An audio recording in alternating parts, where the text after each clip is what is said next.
Dr. Weir is going to read a passage from Julian of Norwich's Revelations of Divine Love.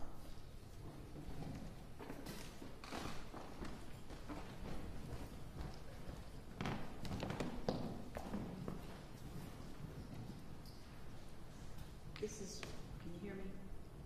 This is really an advertisement for upper level English course next semester, which will be an elective. It's a special English 400 special topics, love and literary tradition. And in the course, I look at romantic love, spiritual and mystical love, and altruistic love.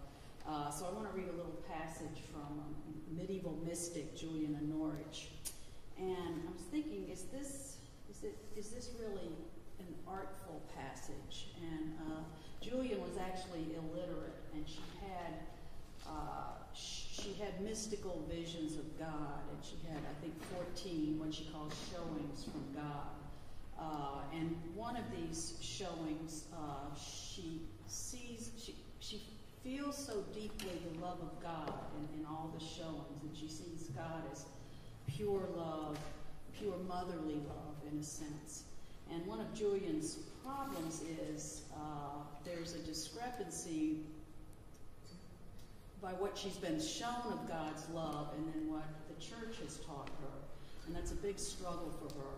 So I want to read a little passage from her when she's undergoing one of these struggles. Let's see. She begins,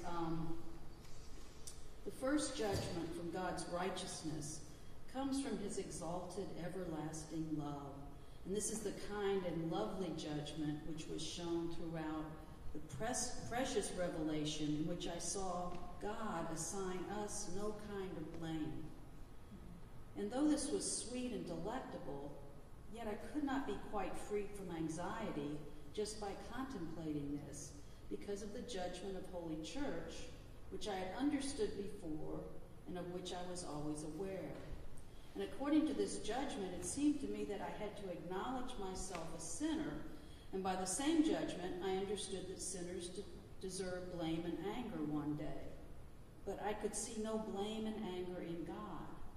And then I felt a longing greater than I can or may tell, for God himself revealed the higher judgment at the same time, and therefore I was bound to accept it.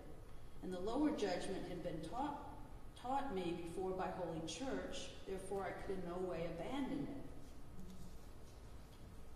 And from all this, I saw it seemed to me that it was necessary for us to see and to acknowledge that we are sinners. We do many evil things with which we ought not to do, and leave undone many good deeds which we ought to do, and for this we deserve punishment and anger. But in spite of all this, I saw truly that our Lord was never angry, and never will be angry, for he is God, goodness, life, truth, love, peace, and his loving kindness does not allow him to be angry, nor does his unity. God is the goodness that cannot be angry, for he is nothing but goodness. And she'll continue this debate she has between what she's been shown by God and then what she's been taught by the church. So if you'd like to see how she resolves all this, you just sign up for the course.